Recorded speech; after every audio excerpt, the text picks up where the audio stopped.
Yan, ito yung dashcam natin. Ayan, USB type. So yung wire, tinakbo natin dito. Ayan, dito siya.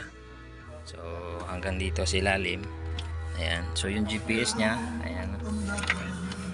So ito na yung wire. Tapos ito yung reverse camera nya, nandito na rin. So dito natin ito idadaan sa ilalim. Ayan na. Okay. Tapos itong red na to. Ayan, di ba may red dito? Tatap natin dito sa kulay. Ayan. Mula ground 1, 2, 3. Ito.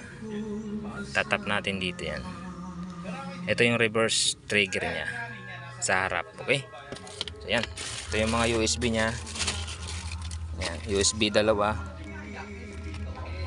Ayan. Tapos cable RCA. Ayan. Kung may DP plus, video out. Okay. Dito siya. Tapos ito yung ano ng RCA ng camera.